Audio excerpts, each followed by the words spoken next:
আমার মনে আছে আমি একজনকে বলছিলাম আমি এরকম একটা দোকান খুলতে চাই, আমি হইলো মানুষদেরকে খাওয়াইতে চাই, আর ওনার রেসপন্স ছিল তুমি কি বাবুর্চি হবা নাকি। Double million offer Walton fridge কিনে পেতে পারেন 20 লক্ষ টাকা, রয়েছে কোটি কোটি টাকার নিশ্চিত উপহার। সো আমার মনে হয় আমাদের বাংলাদেশের কালচারের মধ্যে এরকম অনেক আইডিয়াস আছে কি হইলো একটা ভালো চাকরি, কি ভালো চাকরি না। আর ওইটা শুনে আমার অবভিয়াসলি আমি যখন ছোট ছিলাম ওইটা শুনে একটু মন খারাপ হয়েছে, তারপর চিন্তা করছিলাম আচ্ছা এটা কি করা উচিত না। তারপরে আমি অ্যাকচুয়ালি এডুকেশনের উপরে গেছিলাম। আমি হলো 8 বছর এডুকেশনের উপর আমি হলো বায়োলজি শিখাইছি বাচ্চাদেরকে, তারপর অ্যাডমিনিস্ট্রেশনের ওখানে গেছি। কিন্তু একটা জিনিস যেটা আমি রিয়েলাইজ করছি, যত as I have been getting older, যদি আমি যেই জিনিসগুলো আমাকে খুশি যদি না করে, ওটা যদি না করি, জীবনটা তো ছোট, জীবনে আমি কি করতেছি আর কি। আমি যদি যেই জিনিসগুলো আমি করতে চাই ওগুলো আমি করতেছি না।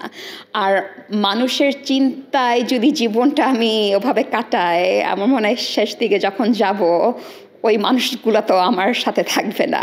আমি হলো নিজের একাই থাকবো ওরকম, আর একাই চিন্তা করব আচ্ছা আমি কি আমার জীবন ওভাবে আমি যেই জীবনটা আমি চাইছি ওটা আমি করতে পারছি নাকি। এক জায়গায় যে আমার মনে হয়েছে আমি যেটা করতে চাচ্ছি ওগুলাই করার উচিত।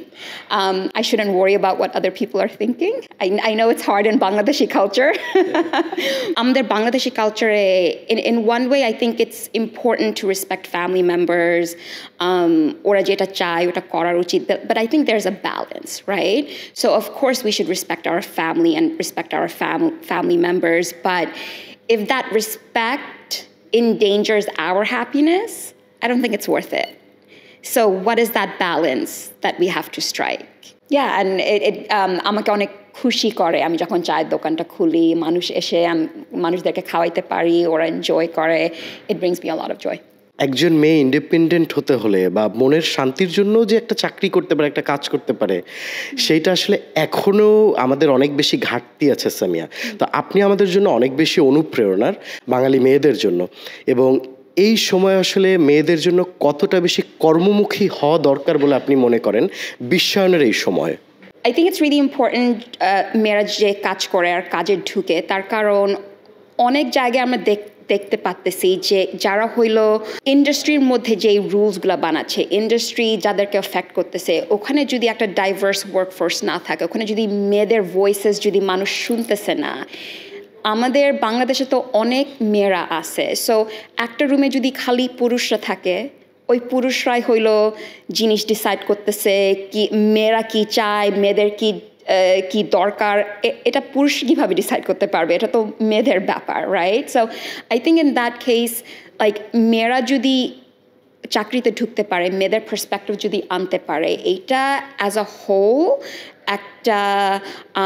একটা কান্ট্রির জন্য অনেক ভালো। আর একটা জিনিস যেটা অনেক কান্ট্রিজরা দেখছে, মেয়েরা যখন স্কুলে যায়, মেয়েরা যখন চাকরি করে, এইটা ওদের খালি এফেক্ট করে না, ওদের বাচ্চাদেরকে এফেক্ট করে। So it's generational, right? So মেয়েরা যখন মেয়েদের পায়ে দাঁড়াচ্ছে, ওদের যখন বাচ্চা হয়, ওই একই drive, ওই একই passion ওদের বাচ্চাদেরকে দিচ্ছে, and now you have another generation that's willing to kind of move the country forward.